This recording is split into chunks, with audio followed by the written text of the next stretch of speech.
Details చూస్తే అల్లూరు జిల్లా పెదబైలు మండలం జామిగూడ పంచాయతీ పరిధిలోని 10 గ్రామాలు, ఇంజరి పంచాయతీ పరిధిలోని 7 గ్రామాల ప్రజలు ప్రాణాలు ఫణంగా పెట్టి వాగును దాటుతున్నారు. వైద్యంతో పాటు సరుకులు ఏం కావాలన్నా వీరు ఈ వాగునే దాటాలి. వంతెన లేకపోవడంతో సత్యారావు అనే గిరిజనుడు కాళ్ళు చేతులు పనిచేయని అనారోగ్యానికి గురైన వృద్ధురాలిని ఆసుపత్రికి తరలించేందుకు వంట పాత్ర సహాయంతో వాగును దాటించాడు. వంతెన నిర్మిస్తామంటున్న నేతల మాటలు నీటి మూటలే అవుతున్నాయని వీరు ఆరోపిస్తున్నారు.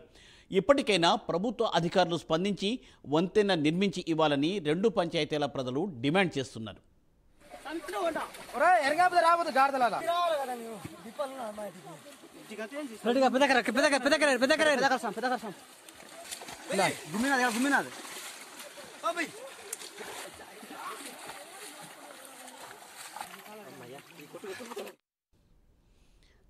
అల్లూరు జిల్లా పెదబైలు మండలం జామిగూడ పంచాయతీ పరిధిని 10 గ్రామాలు, ఇంజరి పంచాయతీ పరిధిని 7 గ్రామాల ప్రజలు ప్రాణాలు ఫణంగా పెట్టి వాగును దాటుతున్నారు.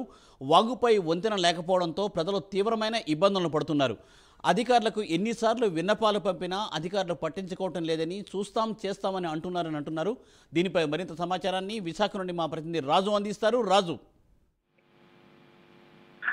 పూర్తి ఏజెన్సీ ప్రాంతంలో వర్షాలు పడాయంటే చాలు వాళ్ళ గుండెల్లో గూగులు రేగుతున్నాయని మాత్రం చెప్పుకోవచ్చు. ఎందుకంటే వర్షపు నీటి బొట్టు కిందన పడంగానే వాళ్ళ కాదులు మెరపడానికి కూడా అవ్వని పరిస్థితి. ఎందుకంటే కొండలపై నుంచి పడుతున్న వర్షపు దారలకు వలన ఏకంగా వాగులు వంకలు ఎక్కువగా పొంగి పొరులుతూ ఉంటాయి. దీంతో వాళ్ళు ఒక వాగును దాటాలంటే కూడా ఒక పెద్ద సాహసమే చేయాలని చెప్పుకోవచ్చు. తాజాగా వెలుగు చూసిన ఈ సంఘటన చూస్తుంటే చాలా హృదయ విదారకంగా ఉందని మాత్రం మనం చాలా స్పష్టంగా చెప్పుకోవచ్చు. ఎందుకంటే పెదబైలు మండలంలోని ఈ యొక్క పంచాయతీలకు సంబంధించి దాదాపుగా అటు ఒక 10 గ్రామాలు, ఇటు ఒక 10 గ్రామాలు ఉంటాయి.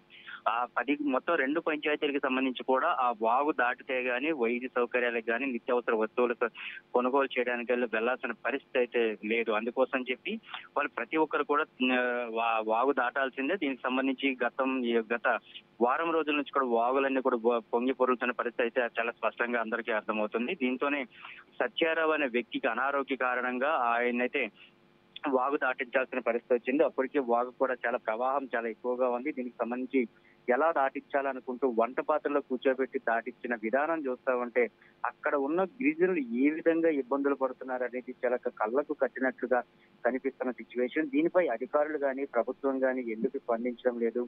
ఏళ్ల తరబడి దాదాపుగా 75 ఏళ్ల స్వతంత్రం వచ్చిన తర్వాత కూడా ఇప్పటి వరకు కూడా గిరిజన ప్రాంతాల రోడ్డు లేకపోవడం కానీ, కనీస సౌకర్యాలు లేకపోవడం కానీ ఉన్న గ్రామాలు వెలుగు చూస్తున్నామంటే మన భారతదేశం ఎటువైపు అడుగులు వేస్తుందనే దాని మీద కూడా చాలా మందికి ఆసక్తిగా ఎదురు చూస్తున్న పరిస్థితి కనిపిస్తుంది. ప్రత్యేకించి అల్లూరు జిల్లాకు సంబంధించి ఏవైతే పాడేరు, అరకు, చింతపల్లి, పెదబైలు మండలాలు ఉన్నాయో వీటికి సంబంధించి పూర్తిగా కూడా రోడ్డు సౌకర్యం లేని గ్రామాలు ఇప్పటికీ చూసుకుంటే 1026 గ్రామాలు ఉన్నాయంటూ కూడా ప్రాథమికంగా ఒక అంచనాకు వచ్చి ఆ గ్రామాలు కానీ తండాలు కానీ చూసిన పరిస్థితి. అయితే వీటికి పూర్తిగా రోడ్డు సౌకర్యం కల్పించాలి, విద్యుత్ సౌకర్యం కల్పించాలి, మంచినీటి సౌకర్యం కల్పించాలి. ఇలాగైతే రాష్ట్రం పురోగతి చెందుతుంది. అదేవిధంగా అక్కడున్న ప్రజలందరూ కూడా జీవనం సాఫీగా సాగుతుందంటూ కూడా వాళ్ళందరూ కూడా చెప్పిన పరిస్థితి కనిపిస్తుంది. అయితే గతంలో ఉన్న ప్రభుత్వం దీన్ని ఏది పట్టించుకోకుండా కేవలం గిరిజనుల ఓట్ బ్యాంక్ కోసం మాత్రమే వాడుకున్నారు. అలాగైతే ఇది కాదు. ఈసారి ఏదైతే కూటమి ప్రభుత్వం ఏర్పాటు అయిన తర్వాత తక్షణం తప్పకుండా వాళ్ళకైతే న్యాయం జరుగుతుందంటూ కూడా